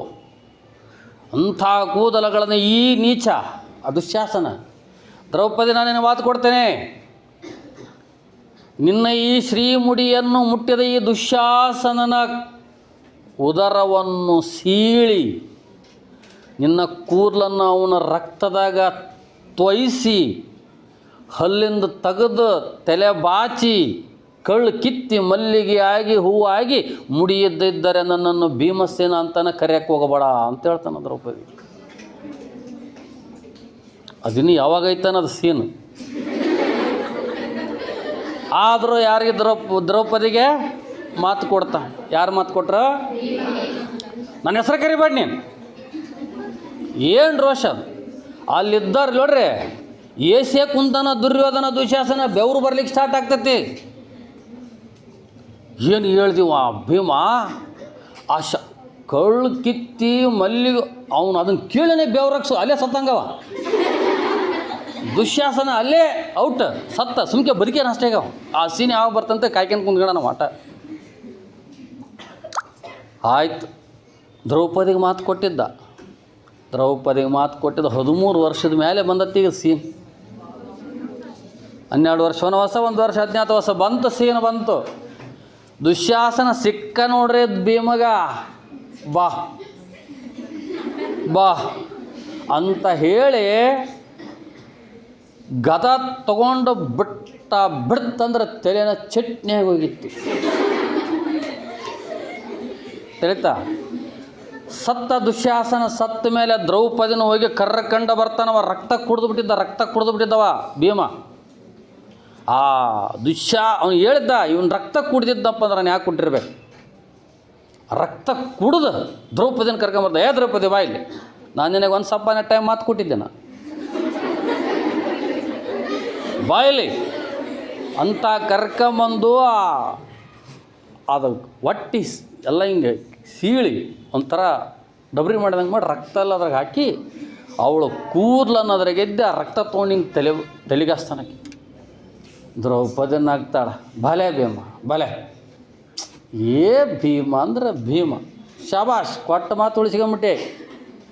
ರಕ್ತ ಹಚ್ಚಿದ ಒಂದು ತೆಗೆದು ಹಲ್ಲು ತೆಗೆದು ದಂತದ ಹೆಣಿಗೆ ತೆಗೆದು ತಲೆ ಬಾಚಿದ ದ್ರೌಪದಿ, ಖುಷಿ ಆಗ್ತಿಲ್ಲ ನಿನಗೆ? ಖುಷಿ ಆಗಲಾರ್ದೆ ಹೆಂಗಿರ್ತೈತಿ ಆ ಸೀನು ನೋಡ್ಬೇಕದು. ಆಮೇಲೆ ತಲೆ ಬಾಚಿದ ಮೇಲೆ ಕಳ್ಳು ಕಿತ್ತಿದ ಒಂದು ಭೀಮ, ಕಳ್ಳು ಕಿತ್ತಿ ದ್ರೌಪದಿ ತಲೆಗೆ ಇಟ್ಟ. ದ್ರೌಪದಿ ನಗ್ತಾಳ, ಎಂಥ ನಗು ಅದು, ಸಾರ್ಥಕತೆ. ಆ ಯುದ್ಧದಲ್ಲಿ ಇಂಥ ನೀಚರಿಗೆ ಎಂಥ ಶಿಕ್ಷೆ ಕೊಡ್ಬೇಕನ್ನೋದಂಥದ್ದನ್ನು ದ್ರೌಪದಿ ಮಾಡಿ ತೋರಿಸಿದ್ಲು ನೋಡ್ರಿ. ಆಗ ಅಂಥ ಆ ರೀತಿ ಗಜಿ ಬಿಜಿ ಆದಂಥ ಶವ ಅದು. ಇಷ್ಟೆಲ್ಲ ರಾಡಿ ಮಾಡಿದ ಮೇಲೆ ದೇಹ ಇಲ್ಲಿ ಉಳಿತೈತೆ ದೇಹ ಅದು. ಅಂಥ ಕೆಬರಿ ಬಿಟ್ಬಿಟ್ಟ ನಾವು. ನಿಜ ಜೀವ ಪರಲೋಕದಲ್ಲಿ ಅವನ ಮಾಂಸ ಅವನ್ನೆಲ್ಲ ಅದು ದ್ರೌಪದಿ ಎಲ್ಲ ರಕ್ತ ಗಿಕ್ತ ಎಲ್ಲ ಕುಡ್ದಾದ್ಮೇಲೆ, ಭೀಮನ ರಕ್ತ ಕುಡ್ದೋದ್ಮೇಲೆ ಅದು ಉಳಿದಿರ್ತಕ್ಕಂಥ ದೇಹವನ್ನು ಪಿಶಾಚಿಗಳು ಕಿತ್ಕೊಂಡು ತಿನ್ನಕ್ಕೆ ಕುಂತಾವ. ಬರಲಿ ದುಶಾಸನ ಮಸ್ತೈತೆ ಅಂತೇಳಿ ಕಿತ್ಕೊಂಡು ತಿಂತಾ ಇದ್ದಾವ. ತಿಂದು ಅವನ ಮಾಂಸ ಪಿಶಾಚಿಗಳ ಮುಖದಲ್ಲಿ ನಿಜ ರಕ್ತ, ಆ ದುಶ್ಯಾಸನನ ಬಿಸಿ ರಕ್ತ ಭೀಮನ ಹೊಟ್ಟೆಗೈತಿ, ಕುಡಿದು ಬಿಟ್ಟನವನು. ಆಮೇಲೆ ನಿಜ ಶಿರ ರಾಕ್ಷಸಿ ಕೈಯಲ್ಲೈತೆ, ಅವನ ತಲೆ ರುಂಡ ರಾಕ್ಷಸಿ ಹಿಡ್ಕೊಂಡು ಓಡಾಡಕ್ಕೆ ಕುಂತು ಬಿಡುತ್ತೆ ಆ ಇದ್ರೊಳಗಡೆಗೆ. ರಣರಂಗದಲ್ಲಿ ನೋಡ್ರಿ ದುಶಾಸನ ರುಂಡ ಹೆಂಗೈತಿ, ಆ ರಾಕ್ಷಸಿ ಹಿಡ್ಕೊಂಡು ಓಡಾಡಕ್ಕೆ ಕುಂತು ಬಿಟ್ಟಕ್ಕೆ. ಅರ್ಥ ಆಯ್ತಾ? ನಿಜ ಕಾಯಂ ಕುರು ಭೂಮಿಯೋಳು, ನಿಜ ಕಾಯ ಅವನ ದೇಹ ಆ ರಣರಂಗದಲ್ಲಿ ಭೂಮಿಯಲ್ಲಿ ಬಿದ್ದು ಬಿಡತ್ತೆ. ಈ ರೀತಿಯಾಗಿ 5 ರೀತಿಯಲ್ಲಿ ನಿನ್ನ ದೇಹವನ್ನು ಕಿತ್ತಿದ್ದು ಭೀಮ ಈ ರೀತಿ ಮಾಡಿಬಿಟ್ಟನಲ್ಲ ದುಶ್ಯಾಸನ. ಈ ರೀತಿಯಾಗಿ ಸತ್ತೋದಲ್ಲ ನನ್ನ ತಮ್ಮನೇ ಅಂತ ತಿಳ್ಕೊಂಡು ಹೇಳಿ ದುರ್ಯೋಧನ ತಡ್ಕೊಳಕ್ಕಾಗ್ತಲ್ಲ, ಅಷ್ಟು ದುಃಖ ಆಗ್ತದೆ ಪಾಪ. ಅವಾಗ ಇಲ್ಲಿ ಹೋಗಿತ್ತು ಅವರು ಎಳ್ಕೊಂಬೋಗಲೇ ಅವಳನ್ನ ಹೆಂಗೆ ಹೇಳಿದ್ದ. ಮತ್ತು ಎಳೆದುತ್ತೋ ದಾಸಿಯನು ತನ್ನ ಹೆಂಡತಿ ಆಗಿದ್ರೆ ಅದು ಒಂದು ಹೆಣ್ಣಲ್ಲ, ಎಳೆದುತ್ತೋ ದಾಸಿಯನು ಬಾ ಅದಕ್ಕೆ ಇದ್ದಾಗ ಜಾಸ್ತಿ ಉರಿಬಾರ್ದು ಅನ್ನೋದು. ಉಪ್ಪು ತಿಂದ ಮೇಲೆ ನೀರು ಕುಡಲೇಬೇಕು, ಅದಕ್ಕೆ ಉಪ್ಪು ತಿನ್ನೋ ಕೆಲಸ ಮಾಡೋಕ್ಕೆ ಹೋಗಬಾರ್ದು. ಎಂದ ಅತಿ ಪ್ರಳಾಪಂಗೈದು ನಿನ್ನಂ ಕೊಂದಂ ಗಡಮೊಳ ನಿನ್ನಂ ಕೊಂದವನ ನಿಕ್ಕಿ ಕೊಲ್ಲದೆ ಮಾಂಡ ನಿನ್ನ ಮೊಳೆಂ ಗಡಿ ದುಕ್ಕುಮೇ ನಿನ್ನಯ ಕೂರ್ಮೆಗಮ್ಮೆದನ್ನ ಸೌಧರ್ಮಿಕೆಗೆ. ನೋಡ್ರಿ, ಎಂದಳತಿ ಪ್ರಳಾಪಂಗೈದು ಎಂದು ತನ್ನ ತಮ್ಮನ ಪ್ರೀತಿಯ ತಮ್ಮನ ಶವವನ್ನು ನೋಡಿ ಭಾಳ ದುಃಖ ವ್ಯಕ್ತಪಡಿಸ್ತಾನ, ಭಾಳ ಅಳ್ತಾನ, ಭಾಳ ದುಃಖ ಆಗ್ತೈತಿ. ನಿನ್ನಂ ಕೊಂದಂ ಗಡಮೊಳ, ನಿನ್ನನ್ನು ಕೊಂದವನ ಇನ್ನೂ ಬದುಕಿದ್ದಾನೆ. ಅರ್ಥ ಏನು ಗೊತ್ತಾ? ನಿನ್ನನ್ನು ಕೊಂದವನು ಯಾರು? ಅವನನ್ನು ಕೊಂದವನು ಭೀಮ ಅಂತ ಗೊತ್ತಾದ ಕೂಡಲೇ ದುರ್ಯೋಧನ ಏನು ಮಾಡಬೇಕಾಗಿತ್ತು? ಆ ಭೀಮನನ್ನು ಕೊಂದು ತಮ್ಮನ ಶವ ನೋಡಕ್ಕೆ ಬರಬೇಕಾಗಿತ್ತು. ಅರ್ಥ ಅದು ಒಳಗಿಂದ. ನಿನ್ನಂ ಕೊಂದಂ ಗಾಢಮೊಳ ನಿನ್ನಂ ಕೊಂದವನ ನಿಕ್ಕಿ ಕೊಲ್ಲದೆ. ನಿನ್ನನ್ನು ಕೊಂದವನು ನನ್ನ ಶತ್ರು ಭೀಮ, ಅವನನ್ನು ಕೊಂದು ನಿನ್ನನ್ನು ನಾನು ಭೇಟಿಯಾಗಬೇಕಾಗಿತ್ತು. ಅಣ್ಣನಾದವನು ನಿನಗೆ ಕೊಡಬೇಕಾಗಿರ್ತಕ್ಕಂಥ ಕಾಣಿಕೆ ಅದು. ಏನು ಮಾಡಲಿ ದುಶ್ಯಾಸನ, ಏನು ಮಾಡಲಿ? ಅವನು ಬಿಟ್ಟು ನಾನು ಹಾಗೆ ಅವನು ಬಿಟ್ಟು ನಿನ್ನನ್ನು ನೋಡಕ್ಕೆ ಬಂದೀನಿ. ಶತ್ರುವನ್ನು ಕೊಲ್ಲದೆ ನಿನ್ನನ್ನು ನೋಡಕ್ಕೆ ಬಂದಿನಲ್ಲ, ನಾನು ಎಂಥ ಅಣ್ಣ ನಿನಗೆ ಅನ್ನುವಂತ ಹೇಳ್ದು. ಅವನಿಗೆ ಪಶ್ಚಾತ್ತಾಪ, ಅವನಿಗೆ ಕ್ವಶನ್. ಶತ್ರುವಾದವನು ಶತ್ರುನ ಸಂಹಾರ ಮಾಡೇ ಬರಬೇಕಲ್ಲೀಗ. ಭೀಮನ ಕೊಂದೇ ಬರಬೇಕಾಗಿತ್ತು. ಭೀಮನ ಕೊಂದು ಬಂದಿದ್ದರೆ ಯಾರಿಗೆ ಆತ್ಮಕ್ಕೆ ಶಾಂತಿ ಸಿಗ್ತಿತ್ತು? ದುಶ್ಯಾಸನ ಆತ್ಮಕ್ಕೆ ಶಾಂತಿ ಸಿಗ್ತಿತ್ತು. ಆದರೆ ಏನು ಮಾಡ್ಯಾನ? ಹಂಗ ಬಂದಾನ. ಅದೊಂದು ನೆವ ನಡ್ಬರ್ಕ ಭೀಷ್ಮನ ಭೇಟಿಯಾಗಿ ಬರ್ಬೇಕಂತೇಳಿ. ಈಗ ಅವ್ರು ಹುಡುಕ್ಯಾಡಕ್ಕೆ ಕುಂತಾರೆ ಇವನ್ನ 5 ಮಂದಿ ಪಾಂಡವ್ರು ಎಲ್ಲಿ ಅದನ್ನು ದುರ್ಯೋಧನ ಅವನೊಂದು ವಿಕೆಟ್ ಕೆಡಿಬಿಟ್ರೆ ಆಗೋತ್ತು ಕುರುಕ್ಷೇತ್ರ ಕಪ್ ನಮ್ದು ಅಂತೇಳಿ. ಇವ್ನು ನೋಡಿದ್ರೆ ಆ ಕಡೆ ಕೊಂಟಾನ, ಅವ್ರು ನೋಡಿದ್ರೆ ಹುಡುಕ್ಯಾಡಕ್ಕೆ ಕುಂತಾರೆ ಎಲ್ಲಿ ಅದನ್ನ ಅಂತೇಳಿ. ಇವನೇನು ಅವ್ರು ಹುಡುಕ್ಯಾಡಕ್ಕೆ ಹೋಗೋದು, ಇವ್ರು ಹುಡುಕ್ಯಾಂಬರ್ತಾರೆ. ನಿನ್ನನ್ನು ಕೊಂದವನನ್ನು ಹಾಗೇ ಬದುಕಲು ಬಿಟ್ಟನಲ್ಲ, ನಿನ್ನ ಮೊಳೆ ಮುಂಗಡೆ ಮುಕ್ಕುಮಿ ನಿನ್ನಯ ಕೂರ್ಮಿಗೆ ಅದನ್ನು ಸೌಧರ್ಮಿಕೆಗೆ. ನೀನು ಇಷ್ಟು ವರ್ಷ ನನಗೆ ಪ್ರೀತಿ ತೋರಿಸಿದಲ್ಲ, ಆ ಪ್ರೀತಿಗೆ ನಾನು ಕೊಡುವ ಕಾಣಿಕೆ ಇದೆ ಏನು? ದುಶ್ಯಾಸನ ಸಹೋದರ, ಏನಪ್ಪ ಇಷ್ಟು ವರ್ಷ ನನಗೆ ಇಷ್ಟು ಪ್ರೀತಿ ತೋರಿಸ್ದಲ್ಲೋ, ನಾನು ನಿನ್ನ ಆಸೆಯನ್ನು ಪೂರೈಸಬೇಕಾಗಿತ್ತು, ನಿನ್ನ ಆತ್ಮಕ್ಕೆ ಶಾಂತಿ ಕೊಡಬೇಕಾಗಿತ್ತು. ಅಣ್ಣನಾಗಿರ್ತಕ್ಕಂಥ ನನ್ನ ಜವಾಬ್ದಾರಿ ಅದು, ನನ್ನ ಕರ್ತವ್ಯ ಅದು. ಆದರೆ ಅದನ್ನು ಮಾಡಲಿಲ್ಲಲ್ಲೋ, ಎಂಥ ಪಾಪಿ ಅಲ್ಲ ನಾನು ಅಂತನವ, ಎಂಥ ಪಾಪಿ ನಾನು. ನನ್ನ ತಮ್ಮಾಗಿ ನನಗಾಗಿ ನೀನು ಜೀವ ಕೊಟ್ಟು. ಅಷ್ಟೇ ಅಲ್ಲ, ಮುಂದೆ ಬಾರಿ ಐತೆ ನೋಡ್ರಿ. ಜನನಿ ಸ್ತನ್ಯ ಮುಂಡೆನ ಬಳಿಕ ನೀ ಸೋಮಾಮೃತಂ ದಿವ್ಯ ಭೋಜನಮೆಂಬ ನುಂಡೆನಾಂ ಬಳಿಕ ನೀ ಬಾಲ್ಯತ್ವದಿಂದ ಎಲ್ಲಿಯೂ ಮೆನುಯೋಲ್ಲಂಘನ ಮಾಡುವುದಿಲ್ಲ, ಮರಣಕ್ಕೆ ನಿಂದೆ ನೀಂ ಮುಂಚಿದೈ ಮನೆಯೋಳ್ ಸುಳ್ ತಡವಾಯ್ತೆಂದೊಡೆಯೋಳ್ ಹಾವತ್ಸ ದುಶ್ಯಾಸನ. ಎಷ್ಟು ಉದ್ಗಾರದ ಹಾ ವತ್ಸ, ಅಯ್ಯೋ ತಮ್ಮನೇ ಸಹೋದರನೇ ದುಶ್ಯಾಸನ, ಎಂಥ ಕರ್ಮನೋ ನಂದು, ಎಂಥ ದುರ್ವಿದ್ಯಪ್ಪ ನಂದು. ಇಂಥ ದುಃಖ ನೋಡ್ರಿ ಒಂದು, ಇಂಥ ದುಃಖ ಹೇಳ್ತಾ ನೋಡ್ರಲ್ಲಿ. ಜನನಿ ಸ್ತನ್ಯ ಮುಂಡೆನ ಬಳಿಕನಿ, ಜನನಿ ತಾಯಿ ಮೊಲೆ ಹಾಲು ಮೊದಲು ನಾನು ಉಂಡೀನಿ, ಯಾಕಂದ್ರೆ ಹುಟ್ಟಿದ್ದು ಮೊದಲು ನಾನು, ಆಮೇಲೆ ನೀನು. ಅಣ್ಣ ಅದಕ್ಕಿದ್ದವು ನಾನು ಮೊದಲು ಹುಟ್ಟಿದೆ, ಮೊದಲು ನಾನು ತಾಯಿ ಹಾಲು ಕುಡ್ದೆ, ಆಮೇಲೆ ನೀನು ಕುಡಿದೆ, ಆಮೇಲೆ ನೀನು ಹುಟ್ಟಿದೆ, ಆಮೇಲೆ ನೀನು ಹಾಲು ಕುಡ್ದು. ಸೋಮಾಮೃತಂ ದಿವ್ಯ ಭೋಜನಮಂ ನೆಂಬಂತಿ ನುಂಡೆನಾಂ ಬಳಿಕ ನೀವು. ಸೋಮಾಮೃತ ಇದೊಂದು ಮಧುಪಾನ ಅಂತ ಕರಿತೀವಿ, ದೇವತೆಗಳು ಕುಡಿಯುವಂಥ ರಸ. ಇವ್ರು 3 ಸೇರಿ ಪಾರ್ಟಿ ಮಾಡ್ತಿರ್ಬೇಕಾದ್ರೆ ದುಶ್ಯಾಸನ 4 ಮಂದಿ, ಇವು 3 ಒಲಿಗುಂಡು, ಕರ್ಣ ದುರ್ಯೋಧನ ದುಶ್ಯಾಸನ 3 ಒಲಿಗುಂಡು, ನಡ್ಬರ್ಕ್ ಬೆಂಕಿ ಶಕುನಿ. ಇದು ಶಕುನಿ ಬೆಂಕಿದು, ಒಳಗೆ ಹಚ್ಚಿ ಕೈ ಬಿಟ್ಬಿಡ್ತೈತಿ. ಆ 3 ಒಲಿಗುಂಡು ಮೇಲೆ ಕುಂದ್ಕೊಂಡು ಅವು ಕುದಿತಿರ್ತಾವೆ. ಸೋಮಾಮೃತ ಆ ಮಧುಪಾನವನ್ನು ಎಲ್ಲಿಯಾದರೂ ಇದ್ದಾಗ ಫಸ್ಟ್ ನನಗೆ ಕೊಡ್ತಿದ್ದೆ, ಮೊದಲು ನನಗೆ ಕೊಡ್ತಿದ್ದೆ. ಅಣ್ಣ ಕುಡಿದ ಮೇಲೆ ಕುಡಿಬೇಕಂತೇಳಿ ನೀನು ಆಮೇಲೆ ಕುಡಿತಿದ್ದೆ. ದಿವ್ಯ ಭೋಜನ ಶ್ರೇಷ್ಠವಾದ ಊಟ ಮೊದಲು ನಾನು ಊಟ ಮಾಡ್ತಾನೆ, ನೀನು ಸುಮ್ಮನೆ ಇರ್ತಿದ್ದೆ. ನಾನು ಊಟ ಮಾಡಿದ ಮೇಲೆ ನೀನು ಊಟ ಮಾಡ್ತಿದ್ದಿ. ನೋಡ್ರಿ ಹೆಂಗೈತಿ. ತಾಯಿ ಹಾಲು ಮೊದಲು ನಾನು ಕುಡ್ದೀನಿ, ಆಮೇಲೆ ನೀನು ಕುಡ್ದೆ. ಸೋಮ ರಸವನ್ನು ಮೊದಲು ನಾನು ಕೊಡ್ತಿದ್ದೆ, ಆಮೇಲೆ ನೀನು ಕುಡಿತಿದ್ದಿ. ಶ್ರೇಷ್ಠವಾದ ಊಟವನ್ನು ಮೊದಲು ನನಗೆ ಕೊಡ್ತಿದ್ದಿ, ಆಮೇಲೆ ನೀನು ಊಟ ಮಾಡ್ತಿದ್ದಿ. ಬಾಲ್ಯತ್ವದಿಂದ ಎಲ್ಲಿಯೂ ಮಿಡಿಯೋಲ್ಲಂಘನ ಮಾಡುವುದಿಲ್ಲ. ಬಾಲ್ಯದಿಂದ ಸಣ್ಣ ಮಕ್ಕಳಿದ್ದಾಗಲಿಂದ ಎಲ್ಲಿಯೂ ಕೂಡ ವಿನಯೋಲ್ಲಂಘನ ಮಾಡುವುದಿಲ್ಲ. ವಿನಯ ಉಲ್ಲಂಘನೆಯಾದುದು. ವಿನಯ ಅಂದರೆ ಅಣ್ಣನಿಗೆ ತೋರಿಸಬೇಕಾದಂಥ ಗೌರವ. ಅದು ಅಣ್ಣನಿಗೆ ಗೌರವ.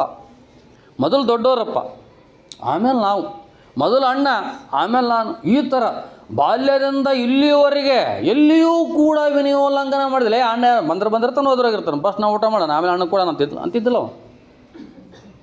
ಮೊದಲು ನಾವು ಕುಡಿದು ಬಿಡೋಣ, ಆಮೇಲೆ ಬಿಡಿದ್ರೆ ಅವ್ನು ಕುಡಿದಿರ್ತಾನೆ, ಬಿಟ್ಟಿರ್ತಾನೆ ಅಂದಿಲ್ಲವ ದುಶ್ಯಾಸನ. ಏನೇ ಮಾಡಿದರೂ ಮೊದಲು ಅಣ್ಣನಿಗೆ ಆಮೇಲೆ ನನಗೆ ಅಂತ ದುಶ್ಯಾಸನ ಅಂದುಕೊಂಡು ಇಲ್ಲಿವರೆಗೂ ಬಂದನ. ಬಾಲ್ಯದಿಂದ ಇಲ್ಲಿಯವರೆಗೆ ಎಂದೂ ಕೂಡ ಗೌರವದ ಗೆರೆಯನ್ನು ದಾಟಿಲ್ಲ ದುಶ್ಯಾಸನ. ಆ ಪ್ರೀತಿಯ ಗೆರೆಯನ್ನು ದಾಟಿಲ್ಲ ದುಶ್ಯಾಸನ. ಅಭಿಮಾನದ ಗೆರೆಯನ್ನು ದಾಟಿಲ್ಲ ದುಶ್ಯಾಸನ. ಹಿರಿತನದ ಗೆರೆಯನ್ನು, ಗೌರವವನ್ನು ದಾಟಿಲ್ಲ ದುಶ್ಯಾಸನ. ಆದರೆ ಮರಣಕ್ಕೆ ನೀನು ಮುಂಚಿದೈ ದುಶ್ಯಾಸನ. ಇದು ಸರಿಯಾ? ಇದು ನ್ಯಾಯವೇ? ಎಲ್ಲದೂ ಮೊದಲು ನನಗೆ ಕೊಟ್ಟು ಸಾವಿನಲ್ಲಿ ಯಾಕಪ್ಪ ಮೊದಲು ನೀನು ಓದಿ? ಸಾವಿನಲ್ಲಿ ಮೊದಲು ನನಗೆ ಕೊಡಬೇಕಾಗಿತ್ತಲ್ಲ. ನೋಡ್ರಿ ಎಂಥ ಮಾತು. ಅರ್ಥ ಆಗ್ತತ್ತಲ್ಲ ಹೇಳೋದು. ಮೊದಲು ನಾನು ಹಾಲು ಕುಡಿದೆ, ಊಟ ಮಾಡಿದೆ, ಸೋಮರಸ ಕುಡಿದೆ, ಎಲ್ಲದರಾಗೂ ಫಸ್ಟ್ ನನಗೆ ಎಲ್ಲಿ ಕೂಡ ನಿನ್ನ ಗೌರವವನ್ನು ನನಗೆ ಬಿಟ್ಟು ಕೊಡಲಿಲ್ಲ. ಅಷ್ಟು ಗೌರವದಿಂದ ಕಾಪಾಡ್ಕೊಂಡು ಬಂದೆ, ಅಭಿಮಾನದಿಂದ ಕಾಪಾಡ್ಕೊಂಡು ಬಂದೆ. ಸಾವಿನಲ್ಲಿ ಯಾಕೆ ನೀನು ಮುಂಚಿದೈ? ಈ ಸಾವು, ಈ ಮರಣದಲ್ಲಿ ಮೊದಲು ನಾನು ಸಾಯ್ಬೇಕಾಗಿತ್ತು. ಈಗ ಎಲ್ಲವೂ ಮೊದಲು ನಾನು ಅನುಭವಿಸಿನಿಲ್ಲ. ಹಾಗಾದ್ರೆ ಮೊದಲು ಯಾರು ಸಾಯ್ಬೇಕಾಗಿತ್ತು?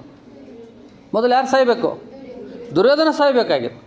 ಆದರೆ ದುಶ್ಯಾಸನ, ಈ ಕೆಲಸದೊಳಗಡೆಗೆ ಯಾಕಪ್ಪ ನೀನು ಮೊದಲಿಗೆ ನಾದೆ, ನನಗೆ ಯಾಕೆ ಕಡೆಗೆ ಬಿಟ್ಟು? ಇಲ್ಲಿ ನೀನು ವಿನಯೋಲ್ಲಂಘನೆ ಮಾಡಿದೆ. ನೀನು ಇದು ಆಗಬಾರ್ದಾಗಿತ್ತು. ವಿನಯೋಲ್ಲಂಘನೆ ಮಾಡಿದೆ, ನೀನು ತಪ್ಪು ಮಾಡಿದೆ. ಅಂದರೆ ಆ ತಮ್ಮನ ಸಾವನ್ನು ಅವನಿಗೆ ಅರಗಿಸ್ಕೊಳ್ಳೋಕ್ಕಾಗ್ತಾಯಿಲ್ಲ ದುರ್ಯೋಧನನಿಗೆ. ಅವನ ಸಾವು ಅರಗಿಸ್ಕೊಳ್ಳೋದಕ್ಕಾಗ್ತಿಲ್ಲ. ಅವರು ದುಷ್ಟರು, ದುರುಳರು, ಅಧರ್ಮಿಗಳು ಏನೇ ಇರ್ಬೋದು, ಆದರೆ ಅವ್ರ ಅಣ್ಣ ತಮ್ಮಂದ್ರ ಪ್ರೀತಿ ಭಾಳ ಚೆನ್ನಾಗಿತ್ತು. ಅಷ್ಟು ಅನ್ಯೂನ್ಯತೆ ಅವರು. ಅದಕ್ಕೆ ನಾವು ಬೆಲೆ ಕೊಡಬೇಕಿಲ್ಲ. ಅವ್ರೇನಾಗಿದ್ರು ಅದು ವಿಷಯ ಬೇರೆ. ಅದಕ್ಕೆ ಮರಣಕ್ಕೆ ನೀ ಮುಂಚಿದೆ. ಮರಣಕ್ಕೆ ಮೊದಲು ನೀನೇ ಬಂದೆಯಲ್ಲಪ್ಪ. ಇದು ವಿನಯೋಲ್ಲಂಘನೆ ಮಾಡ್ಬೋದಾ? ನೀನು ಇದ್ರ ಥರ ಮಾಡ್ಬೋದಾ? ಮೊದಲು ನನ್ನನ್ನು ಸಾಯಿಸಬೇಕಾಗಿತ್ತು, ಆಮೇಲೆ ನೀನು ಸಾಯ್ಬೇಕು. ಎಲ್ಲದ್ರಾಗ ಮೊದಲು ನಾನು, ಆಮೇಲೆ ಈಗ ಮಾತ್ರ ಮೊದಲು ನೀನು, ಆಮೇಲೆ ನಾನು. ಇದು ನ್ಯಾಯನಾ? ಇದು ಸರಿಯಾ? ಸುಳ್ ತಡವಾಯ್ತೆಂದೊಡೆಯೋಳು ಸ್ವಲ್ಪ ಸರದಿಯಲ್ಲಿ, ಪಾಳೆಯದಲ್ಲಿ ಹಿಂದೂ ಮುಂದೂ ಮಾಡಿಬಿಟ್ಟೆಲ್ಲೋ. ಹಾ ವತ್ಸ, ಅಯ್ಯೋ, ವತ್ಸ ಅಂದರೆ ಅಣ್ಣ ತಮ್ಮನೆ ಅಂತ ಅರ್ಥ. ಹಾ ವತ್ಸ, ಅಯ್ಯೋ ತಮ್ಮನೆ. ದುಶ್ಯಾಸನ ಇಂಥ ಗತಿ ತಂದುಬಿಟ್ಟು. ಯಾಕಂದರೆ ಅವನು ಆತ್ನಾಗ ಏನದು ಗೊತ್ತಲ್ಲಿ, ಇದನ್ನೆಲ್ಲ ನೋಡೋದಕ್ಕಿಂತ ಸತ್ತೋಗಿದ್ರೆ ಭಾಳ ಚೆನ್ನಾಗಿತ್ತು ಅನ್ನುವಂಥ ಅರ್ಥ ಅದ. ಈ ಮಗ ಸತ್ತಿದ್ದು ನೋಡೋಕ್ಕಾಗೋಲ್ಲ, ಮೊದಲು ಸತ್ತೋಗ್ಬಿಟ್ಟಿದ್ರೆ ನೋಡೋ ಅವಶ್ಯಕತೆ ಇರ್ತಿರಲಿಲ್ಲ. ಇದನ್ನೆಲ್ಲ ನೋಡಿ ನಾನು ಬದುಕಬೇಕು ಹೆಂಗೆ ಅನ್ನುವಂಥ ಭಾವನೆ ಆ ಇದರೊಳಗಡೆಗೆ ಅವನ ಮಾತಿನಲ್ಲಿ ನಾವು ಕಾಣ್ತೀವಿ. ಈ ರೀತಿಯಾಗಿ ದುರ್ಯೋಧನ ಪ್ರಲಾಪ ಗೋಳಾಡಿ ಹೇಳ್ತಾನೆ. ಅವನು ನೆನೆಸ್ಕೊಂಡು ಹೇಳ್ತಾನೆ ಪಾಪ. ಒಂದೊಂದು ಆ ನೆನಪುಗಳು ಅಷ್ಟು ಬಾಲ್ಯದಿಂದ ಬೆಳ್ಕೊಂಡು ಬಂದಿರತಕ್ಕಂಥ ಪ್ರೀತಿ, ಆ ವಾತ್ಸಲ್ಯ ಹೆಂಗೆ ಹೋಗ್ತದೆ ಅದು ನೆನೆಸ್ಕೊಂಡು. ಹಾ ವತ್ಸ ದುಶ್ಯಾಸನ, ಅಯ್ಯೋ ತಮ್ಮನೇ, ದುಶ್ಯಾಸನೇ, ಇಂಥ ದೃಶ್ಯ ನೋಡೋದಕ್ಕೆ ನಾನು ಬದುಕಿದ್ನಲ್ಲ, ಇದು ಬೇಕಾ ನನಗೆ? ಈ ಸಾವು ನನಗೆ ಸರಿ, ಈ ಸಾವು ನಿನಗೆ ಸರಿಯಲ್ಲ, ಈ ಜೀವನ ನನಗೆ ಸರಿಯಲ್ಲ. ಇಂಥ ಪರಿಸ್ಥಿತಿ ಬಂದಿಟ್ಬಿಟ್ಟೆ ನೀನು ಅಂತ ತಿಳ್ಕೊಂಡು ಹೇಳಿ ಎಂದು ಪಿಂಗಾಕ್ಷಂ.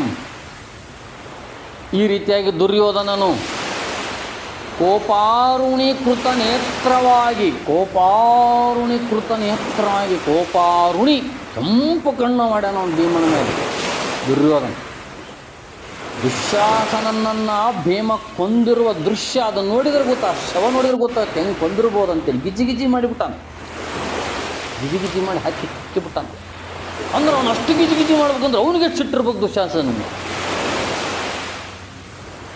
ಇನ್ನೊಬ್ಬರು ಹೆಂಡ್ರ ಮೇಲೆ ಕೈ ಹಾಕಿದ್ರೆ ಸುಂಕಿ ಹಾಕ್ತಾರೆ ಯಾರಾದರೂ. ಅದರಂಗೆ ಮಾಡಿದ ಕರೆಕ್ಟ್, ಅವ್ನು ಮಾಡಿದ ಕರೆಕ್ಟ್ ಐತಿ.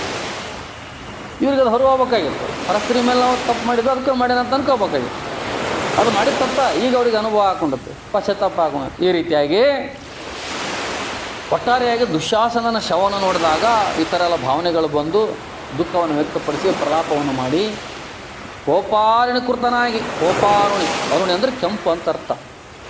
ಕೋಪದಿಂದ ಕಣ್ಣು ಕೆಂಪು, ಅರುಣಿ ಅಂದರೆ ಕಣ್ಣು, ಕೆಂಪು ಕಣ್ಣನ್ನು ಕೆಂಪಗೆ ಮಾಡಿ, ಕಣ್ಣು ಕೆಂಪಗೆ ಮಾಡ್ಯಾನಂದ್ರೆ ಆ ಭೀಮ ಈ ರೀತಿ ಮಾಡಿದ್ದನ್ನು ನೋಡಿ ಅವನಿಗೆ ಸಿಟ್ಟು ಬಂದುಬಿಡುತ್ತೆ. ಈಗ ಭೀಮ ಸಿಕ್ಕರೆ ಏನಾಗ್ಬೋದು, ಭಯಂಕರವಾದ ಯುದ್ಧ ನಡಿಬೋದು. ಆ ರೀತಿ ಬರೀ ಗೆಸ್ ಮಾಡ್ಬೇಕದು ಎಷ್ಟು ಸಿಟ್ಟಿತ್ತು ಅವನ ಮೇಲೆ. ಬರೀ ನೆನೆಸ್ಕೊಂಡ ಕಣ್ಣು ಕೆಂಪಗಾಗ್ಯಾವ.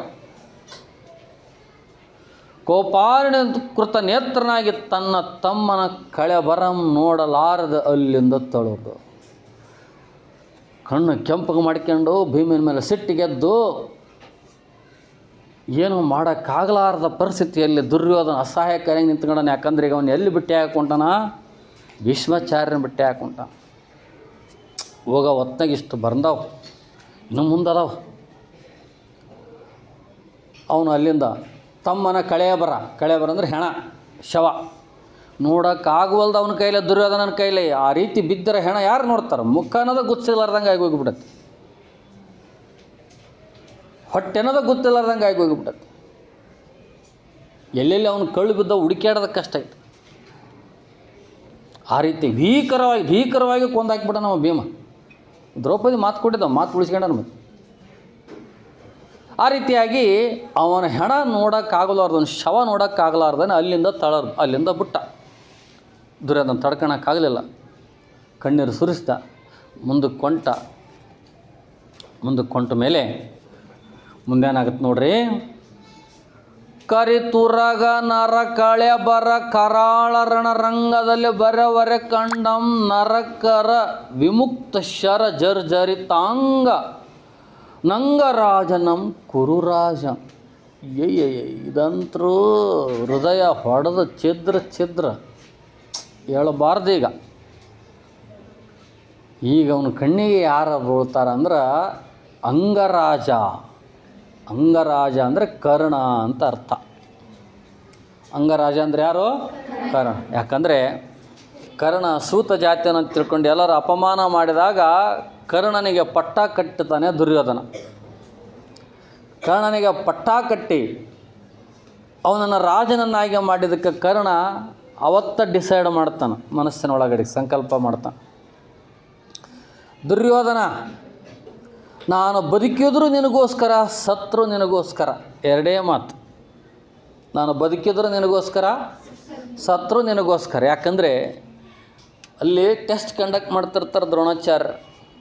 ಪರೀಕ್ಷೆ ಎಲ್ಲ ಟ್ರೈನಿಂಗ್ ಕೊಟ್ಟಿರ್ತಾರೆ, ಟೆಸ್ಟ್ ಎಕ್ಸಾಮ್ ಇಟ್ಟಿರ್ತಾರೆ. ಅವರು ದೊಡ್ಡದೊಂದು ಮೈದಾನದಲ್ಲಿ ಪರೀಕ್ಷೆ ಮಾಡ್ತಿರ್ಬೇಕಾದ್ರೆ ಅರ್ಜುನ ಬಾಣ ಬಿಡ್ತಿದ್ದ, ಭೀಮ ಬಾಣ ಬಿಡ್ತಿದ್ದ, ಧರ್ಮರಾಮ ಎಲ್ಲರೂ ಬಾಣ ಬಿಡ್ತಿದ್ರು. ಇವಾಗ ಕರ್ಣ ಸ್ಟೇಡಿಯಮ್ನಾಗ ಕುಂತ್ಕೊಂಡಿದ್ದು ಸುಮ್ಮನೆ ನೋಡ್ಕೊಂಡು. ಇವನೇನು ಸಾಮಾನ್ಯ, ಯಾಕಂದ್ರೆ ಅದು ರಕ್ತಗತವಾಗಿ ಬಂದುಬಿಡತ್ತೆ ಆ ಪೌರುಷ. ಅವನವಾಗಿ ಗುರುಗಳೇ ನಾನು ಸ್ವಲ್ಪ ಪ್ರಯೋಗ ಮಾಡ್ತೀನಿ, ನನಗೆ ಸ್ವಲ್ಪ ಅವಕಾಶ ಕೊಡ್ರಿ, ನಾನು ಟೆಸ್ಟ್ ಬರಿತೀನಿ ಅಂತ. ಕಂಡ ಟೆಸ್ಟ್ ಬರೀಕ್ಕೆ ಏನು ಮಾಡಿದ್ದು? ಎಕ್ಸಾಮ್ ಫಾರಮ್ ತುಂಬಿ ನಡೆಯತ್ತ. ಇಲ್ಲಿ ಬರೇ ಆ ಕೋರ್ಸ್ ಮುಗಿಸೋರಿಗೆ ಅಷ್ಟೇ ಅಪ್ಲಿಕೇಶನ್ ಎಲಿಜಿಬಿಲಿಟಿ ಐತಿ. ಇಲ್ಲಿ ರಾಜರ ಮಕ್ಕಳಿಗೆ, ಪಾಂಡವರಿಗೆ, ಕೌರವರಿಗೆ ಅಷ್ಟೇ, ಕಂಡರಿಗೆಲ್ಲ ಟೆಸ್ಟ್ ಬರೀಕಿ. ದುರ್ಯೋಧನನ ಒಂದು ವಿಲಾಪದಲ್ಲಿ ಇದುವರೆಗೆ ಇಷ್ಟು ಭಾಗವನ್ನು ನೋಡಿದ್ದೀವಿ. ಮುಂದಿನ ತರಗತಿಯಲ್ಲಿ ಮತ್ತೆ ಇನ್ನುಳಿದ ಪದ್ಯದ ಭಾವಾರ್ಥವನ್ನು ತಿಳಿದುಕೊಳ್ಳೋಣ. ಈ ವಿಡಿಯೋ ವೀಕ್ಷಿಸಿದ್ದಕ್ಕಾಗಿ ಧನ್ಯವಾದಗಳು.